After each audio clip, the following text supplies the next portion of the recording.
6월 12일 목요일 다니엘서 10장 말씀 오늘 보겠습니다. 다니엘의 새 일의 기도에 대해서 살펴보겠습니다. 자, 다니엘서 10장부터 12장까지는 기도하다가 응답받는 다니엘의 모습인데요. 이게 묶여져 있습니다. 그러니까 같은 사건이고 연결되어 있는 내용입니다. 그래서 다니엘이 10장에서는 기도하다가 이위 하나님 예수님을 만나네요. 예수님의 모습을 보게 됩니다. 그 다음에 기도하다가 천사 가브리엘을 통해서 기도 응답을 전달받습니다. 가브리엘을 직접 만나죠. 구약시대에 예수님을 만나는 것, 천사를 만나는 것 거의 어렵습니다. 그렇게 주님 만나주신 사람이 별로 없는데 주님을 만나고 천사를 만난 사람이 종종 가끔 있죠. 가끔 다니엘이 그 중에 한 사람이었습니다. 자, 11장에는 천사 가브리엘이 하나님의 응답으로 주신 메시지입니다.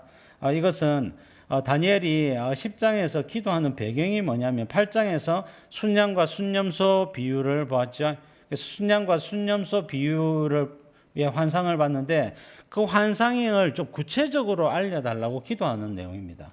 그렇게 기도했더니 하나님께서 구체적으로 알려주시는 것이 11장의 내용입니다. 내용은 헬라 시대의 이스라엘의 고난에 대한 이야기입니다. 8장에서 다니엘이 듣고 충격을 받아가지고 너무나 놀래가지고 수일 동안 앓고 나서 왕의 업무를 보았다라고 언급을 하고 있습니다. 그 정도로 충격적인 내용인데 한동안 너무 충격을 받아가지고 잊고 있다가 가만히 생각해 보니까 하나님께서 이 계시의 말씀을 주신 이유가 있고, 그런데 그 이유 내가 선명하게 그 계시를 깨닫지 못했고 후손들에게 남겨야 되고 알려야 될 내용이 더 있겠다 싶어서 하나님 앞에 간절히 새 1회 동안 기도하게 되었고 새 1회 만에 응답이 찾아오게 된 것입니다. 그 내용은 이스라엘의 고난과 회복에 대한 말씀입니다. 셀루커스 왕조의 8번째 왕이었던 안티오코스 에피파네스가 행하는 예루살렘과 이스라엘 백성들을 향한 악행과 또 이스라엘이 나중에 회복되는 내용을 다루고 있고요. 12장은 마지막 계시와 권면을 다루고 있습니다. 자, 안티오코스 에피파네스는요, 주전 215년경부터 164년경까지 살았던 인물로 소개가 되는데 안티오코스 3세의 아들이고 셀루커스 4세의 동생입니다. 자, 동전 있죠. 동전에 신이라고 하는 별칭을 최초로 사용했던 셀루커스 왕이라고 말합니다. 그 정도로 자기를 신격화했던 왕이고 주전 175년경에 왕으로 등극하여 171년 애굽에 1차 침공을 하면서 절반을 차지하게 되고 그때 예루살렘을 점령을 하고 4만 명을 죽이고 4만 명을 노예로 삼습니다. 그리고 168년경에 2차 침공을 했으나 로마의 개입으로 실패합니다. 로마는 아니었으면 조국의 꿈을 이룰 수가 있었는데 로마의 개입으로 말미암아 실패하게 되고 이 실패에 대한 분노를 이스라엘과 예루살렘에다 분포를 합니다. 그래서 이 중간 168년경에는 혹독한 박해와 죽음이 찾아오게 되는 겁니다. 그리고 마지막 165년 내지 4년경에 애굽에 3차 침공을 해서 성공을 하게 됩니다. 애굽을 완전 속국으로 삼는데 예루살렘에서 마카비우스 형제들의 반란이 일어납니다. 불과 6천 명에서 10,000명 정도밖에 안 되는 군대입니다. 그러니까 애굽을 물리쳤으니까 군대가 20만 30만 안 됐겠습니까? 그래서 저놈들 혼내주러 가자 해가지고 돌아갔는데 막상 전쟁을 해보니까 마카비우스 형제들이 이긴 거예요. 이유는 모르겠습니다. 하나님이 개입해서 이겼다라고 밖에는 말할 수가 없는 것입니다. 그러고 나서 자기 고향 셀루커스 왕조로 돌아갔다가 갑자기 죽게 됩니다. 병이 나서 죽죠. 자, 이 안티오코스 에피파네스가 예루살렘에서 행한 만행을 11장에 소개하고 있는 것입니다. 아주 상세한데 내용은 또 재미가 있습니다. 자, 다니엘은 말씀의 사람이면서도 기도의 사람입니다. 기도하다가 풍성한 하나님의 응답과 계시를 받게 됩니다. 다니엘의 나이는 대략적으로 한 88세로 추정이 됩니다. 그가 605년에 사로잡혀 왔을 때 한 17살이었다. 이렇게 하면 88세입니다. 만으로. 근데 만약에 15세다 하면 86세가 되겠죠. 할아버지가 그냥 노후에 그냥 뒷방에서 그냥 장기 뜨고 바둑 뜨고 살다가 천국 가야 되는데 그렇게 살지 아니하고 하나님의 뜻을 생각하고 하나님의 계시를 어떻게 하면 후손들에게 잘 나눠줄 수 있을까? 그것을 두고 기도하고 응답받았던 위대한 믿음의 선지자 다니엘이 나타나고 있습니다. 나이가 들수록 성령 충만을 꿈꾸십시오. 다니엘이나 사도 요한이나 나이가 든 사람들이 더 영적으로 충만해가지고 하나님의 계시에 밝고 또 성도들과 하나님의 나라 교회들을 섬겨나가고 있는 것을 종종 봅니다. 우리도 나이가 들어서 너무 뒷방에서 그냥 인생을 허무하게 시간을 보낼 것이 아니라 어떻게 하든지 하나님 나라와 복음을 위해서 살 수 있고 또 쓰임받을 수 있는 그런 계획과 그런 기도가 미리미리 우리 안에서 나온다면 하나님께서 그렇게 값지게 쓰임받을 수 있도록 도와주시지 않겠나 생각을 합니다. 자, 1절부터 말씀을 살펴보겠습니다. 바사왕 고레스 제3년의 한 일이 벨드사살이라 이름한 다니엘에게 나타났는데 그 일이 참되니 곧 큰 전쟁에 관한 것이라. 다니엘이 그 일을 분명히 알았고 그 환상을 깨달으니라. 자, 고레스 왕 제3년에 이 계시를 받고 다니엘은 죽은 것으로 여겨집니다. 그래서 주전 535년 내지 534년입니다. 그래서 큰 전쟁에 관한 것이라 이것은 이스라엘을 중심으로 한 이 전쟁들, 북방왕과 남방왕 그리고 그 사이에 끼어져 있는 예루살렘과 관련된 전쟁의 역사를 소개하고 거기에서 하나님의 계시와 하나님의 역사 개입을 살펴볼 수가 있습니다. 자, 이것을 분명히 알았고 깨달았다라고 말씀하고 있죠. 자, 그것은 다니엘이 구하고 찾았기 때문입니다. 하나님은 구하고 찾으면 응답을 주십니다. 마태복음 7장 7절에 보니까 구하라 그리하면 너에게 주실 것이요 찾으라 그리하면 찾아낼 것이요 문을 두드리라 그리하면 너에게 열릴 것이니 구하는 이마다 받을 것이요 찾는 이는 찾아낼 것이요 두드리는 이에게는 열릴 것이니라 말씀하고 있습니다. 자, 이것은 모든 방면에 지식이면 지식, 물건이면 물건, 사람이면 사람, 무엇이든지 찾고 구하고 두드리면 열린다라고 말씀을 합니다. 목적어가 없잖아요. 목적어가 없습니다.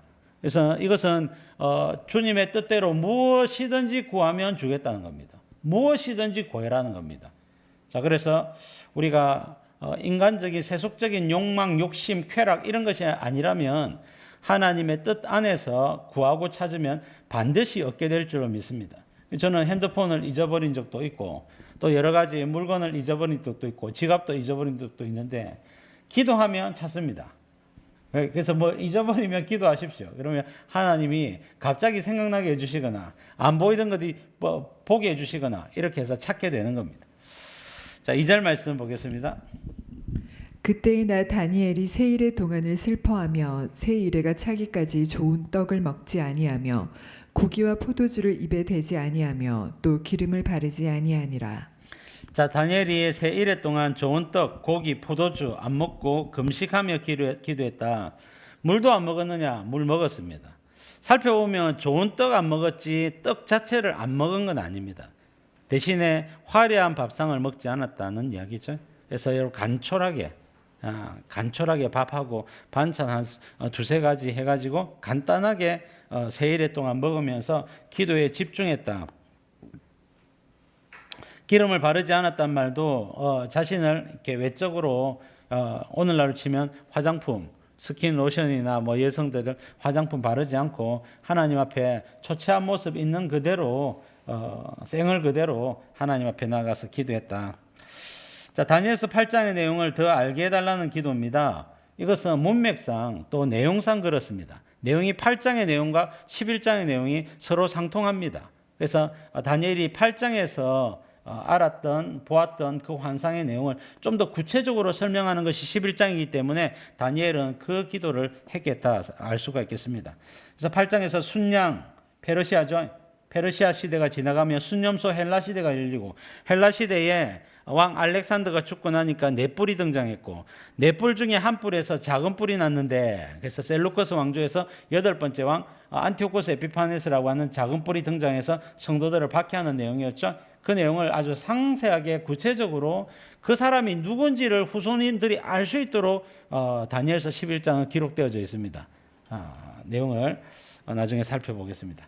자, 다니엘은 왜 알려고 했을까? 다니엘서를 남겨서 환란의 시대의 성도들을 구원하기 위해서입니다. 여러분, 환란이 오면 성도들에게 위기죠. 배교할 수 있고 또 그다음에 피하지 못해가지고 큰 해를 입을 수 있는 위기가 찾아오게 되는 겁니다. 근데 그때를 알게 된다면 환란을 피할 수가 있고 배교하지 않을 수가 있게 되는 거예요. 그래서 하나님께서 이 땅에 여러 가지 환란을 주시는 때가 있는데 환란 때에는 특히 계시를 알아야 된다. 환란 때는 반드시 하나님의 말씀을 알아야 피할 길을 내시는 하나님을 만날 수가 있기 때문에 그렇습니다. 지금은 평안의 시대이기 때문에 말씀 좀 몰라도요, 우리가 큰 위기를 만나지 않습니다. 서서히 위기를 만나거나 또 개인적인 위기는 찾아올 수 있지만 이 공동체적인 국가적인 전 세계적인 재난이 오지 않고 있기 때문에 괜찮을 수 있습니다. 그런데 전지구적인 환란이 오면 그때는 반드시 계시를 알고 있어야 되는 거예요. 어떻게 행동하고 어떻게 준비해야 되는지 행동 지침과 요령까지 무엇을 바라보고 어떻게 인내하고 기다려야 되는지까지 다 알아야지만 환란의 시대에 나의 생명과 구원 그리고 가족들과 여러 주변에 있는 사람들을 구원할 수가 있게 되는 겁니다. 그래서 여러분 특히 위기나 종말의 때에는 말씀이 더욱더 필요하다. 자, 다니엘은 어떻게 기도의 사람이 되었습니까? 다니엘서 2장에 자기도 모르게 죽을 위기에서 꿈과 해석을 알게 하라. 그래서 하나님께 기도했더니 꿈과 해석을 알게 되었고 일만 생기면 기도했던 습관 이것 때문에 큰 위기 가운데서 기도하다가 하나님의 응답을 받았고 영광을 보았고 그러면서 이 기도가 재미가 생기게 된 거죠. 여러분 기도의 즐거움은요 응답입니다. 응답을 체험하면 이 기도가 얼마나 소중한지를 느끼게 되는 거예요. 저는 이제 하나님께서 이제 목사로 이렇게 쓰시기 위해서 목사니까 하나님을 좀 만나야지 하나님께 응답을 받아야지 하나님 제가 설교할 수 있지 않겠습니까? 그 하나님을 만나는 경험이 적다면 제 강단에서 하나님 살아계시노라 하나님 우리의 기도에 응답하신다고 어떻게 외칠 수가 있겠습니까? 이렇게 제가 기도했거든요. 그러니까 이제 하나님께서 은혜를 주시고 정말로 응답을 많이 주셨어요. 그래서 우리가 하나님을 증거하려고 하면 하나님을 말하려고 하면 반드시 하나님께서 영광을 미리 보여주십니다. 야, 나 하나님은 살아계신 분이요. 이런 분이니까 너 하나님을 경험하고 말해라는 겁니다. 그래서 우리가 하나님을 만나게 된다면 이것은 앞으로 우리의 남은 인생 동안 주님을 증거할 전도의 제목, 내용이 되는 것이죠. 내가 만난 하나님, 당신도 한번 만나보세요. 이렇게 전하게 되는 겁니다. 그래서 여러분 기도하다가 하나님의 영광과 응답을 많이 만나시기를 바랍니다. 처음부터 기도 응답을 많이 받지 않아요. 인내하면서 정말로 벽 보고 기도하듯이 답답함과 그리고 여러분 이 답답함 속에서 계속 기도하거든요. 하나님 살아계시면 그 영광을 보여달라고 계속 기도합니다. 기도하다가 문득 기도 응답이 찾아오게 될 때 여러분 기쁨은 말로 표현할 수 없죠. 그리고 여러분 한번 기도 응답이 쏟아지고 나면 본물처럼 쏟아지기 시작합니다. 여러분 서서히 오는 기도 제목이 기도 응답이 있고 그리고 계속해서 연속적으로 오는 기도 응답이 있고 하나님이 응답을 주시는 것입니다. 그래서 너는 내게 부르짖어라.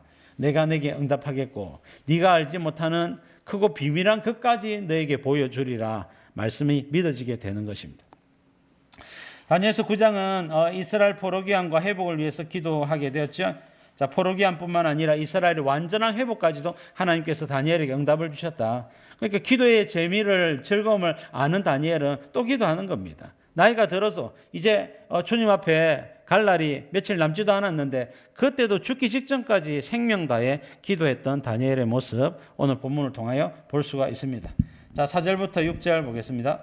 첫째 달 24일에 내가 히데겔이라 하는 큰 강가에 있었는데 그때 내가 눈을 들어 바라본즉 한 사람이 세마포 옷을 입었고 허리에는 우바스 순금띠를 띠었더라. 또 그의 몸은 황옥 같고 그의 얼굴은 번갯빛 같고 그의 눈은 횃불 같고 그의 팔과 발은 빛난 녹과 같고 그의 말소리는 무리의 소리와 같더라. 자, 한 사람이 세마포 옷을 입은 한 사람을 만나게 됩니다. 자, 강은 히데겔 강이라 그랬죠. 히데겔은 지금의 티그리스 강의 옛 이름입니다. 그래서 메소포타미아 문명을 이루었던 두 강이 있죠. 북쪽에 티그리스 강, 티그리스 강을 중심으로 아수르, 니느웨가 발달을 했고요. 그다음에 남쪽에는 바벨론이죠. 바벨론, 유브라테스 강입니다. 자, 이분이 이위 하나님인 걸 어떻게 알 수가 있습니까? 자, 본문에 등장하는 이 힌트들이 전부 다 이분은 요한계시록 1장에 증거하고 있는 바로 그분과 동일한 분이다라고 증거를 합니다. 12장 다니엘서 12장에도 이 한 세마포 옷을 입으신 분이 강물 위에 있습니다. 강물 위에 공중에 떠 있는 모습을 보게 돼요. 자, 이분은 누구냐? 이위 하나님이십니다. 자, 다음 페이지를 보면 다니엘이 기도의 삶을 살았죠.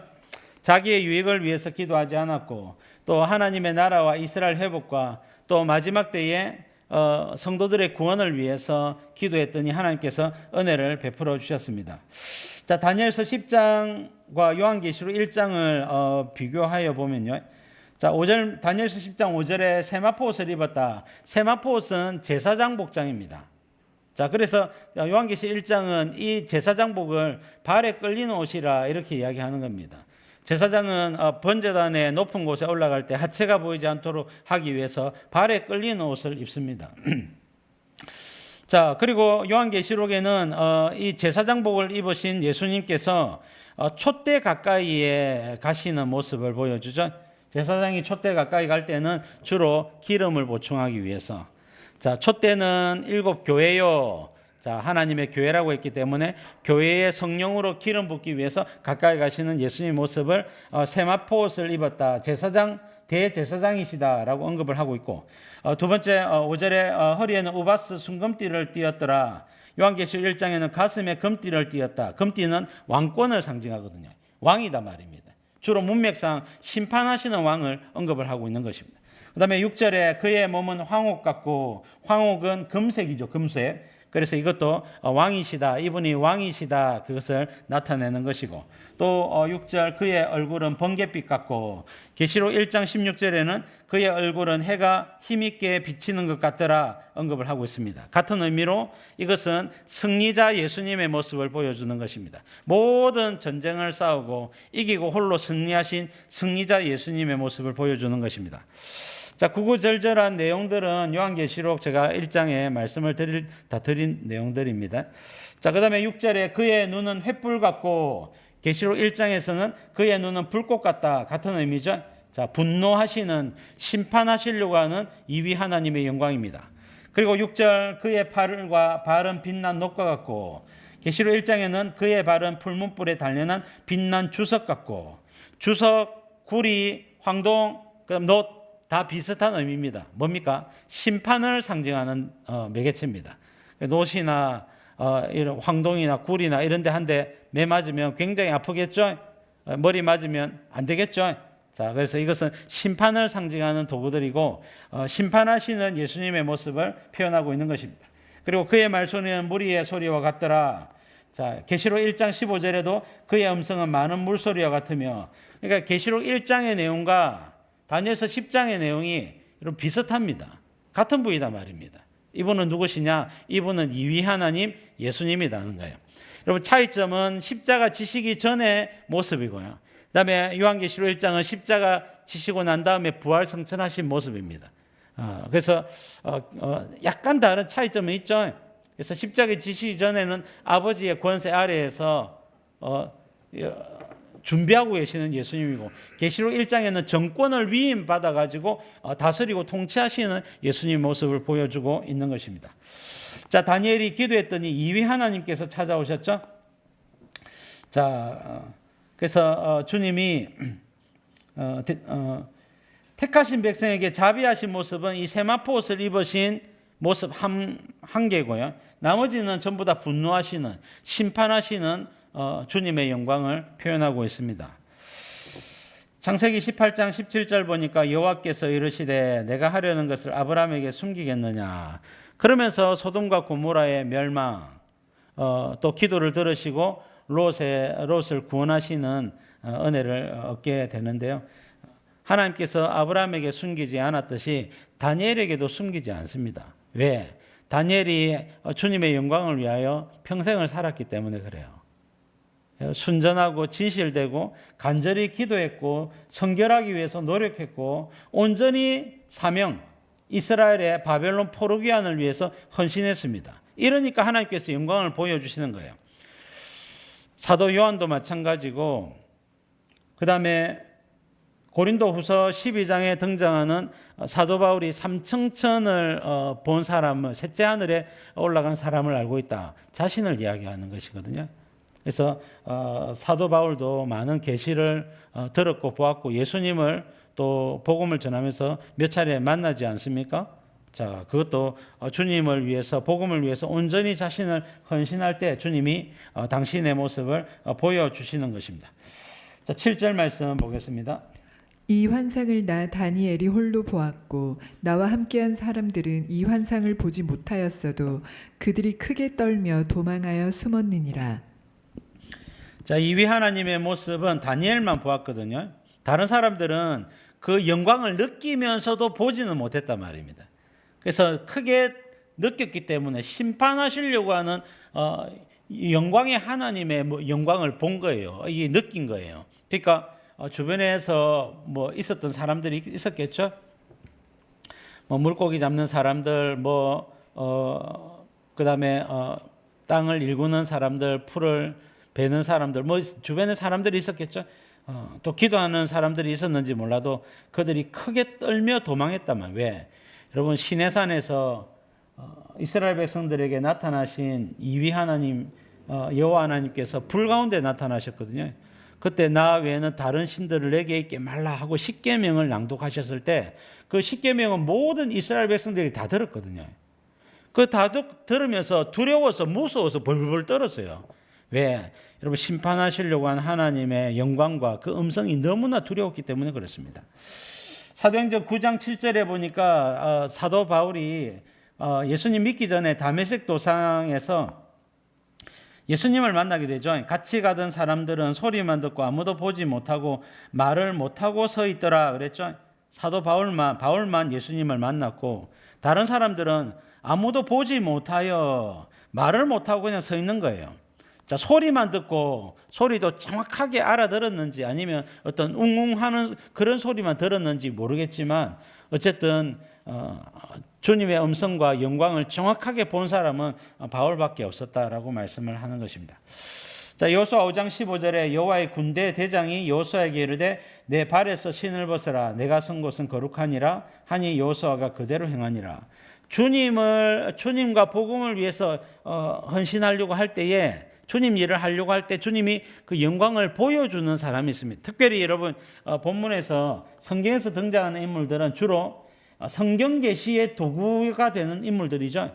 성경 계시의 도구가 되는 인물들이 주님의 말씀을 그대로 기록을 해야 되기 때문에 또 이 기록이 하나님 사람들 앞에 신뢰를 받고 존중을 받아야 되기 때문에 주님이 직접 만나 주시는 거예요. 자, 사사기 6장 12절에 보니까 여호와의 사자가 이위 하나님입니다. 이위 하나님 기드온에게 나타나 이르되 큰 용사여 여호와께서 너와 함께 계시도다 하매 미디안의 손에서 이스라엘 백성들을 구원해 내야 되기 때문에 주님이 기드온에게 찾아오시고 만나 주시는 겁니다. 여러분, 우리가 주의 백성들을 구원하려고 하고 하나님이 기뻐하시는 일을 하려고 하면 주님이 여러 가지 모습으로 만나 주십니다. 여러분, 간단하게는 기도 응답과 또 여러분 우리의 말대로 되어지고 우리의 어떤 주님이 정말 말한 대로 즉시 이루어지는 경우가 있고요. 심지어는요 함부로 이렇게 뭐라 할까요? 사람들을 향해서 나쁜 말을 해서도 안 됩니다. 왜냐하면 그 말이 그대로 응답이 되기도 해요. 깜짝 놀랍니다. 그래서 저도 그런 경험이 있어가 너무 죄송하기도 하고 주님 앞에 그랬는데 여러분 형제에 대해서나 사람들에 대해서 나쁜 말을 하면 안 됩니다. 그러면 그게 응답이 되어지면요 재앙으로 저주로 임하게 되지 않습니까? 그거는 주님이 전혀 원하시는 바가 아니거든요. 그래서 여러분 함부로 하나님의 나라와 복음을 위해서 쓰임 받으려고 하면 주님이 여러 가지 모습으로 응답을 주고 영광을 보여주신다. 자, 그게 원리죠. 예수님은 그 영광을 아무에게나 보여주지 않습니다.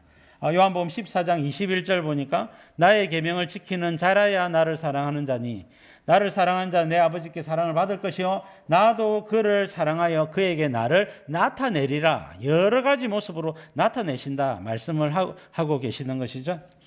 역대하 9장 16절에도 여호와의 눈은 온 땅을 두루 감찰하사 전심으로 자기를 향하는 자들에게 능력을 베푸신다니, 능력을 베푸시기 위해서 주님이 주님을 사랑하는 자, 주님을 찾는 자들을 보고 계시는 것입니다.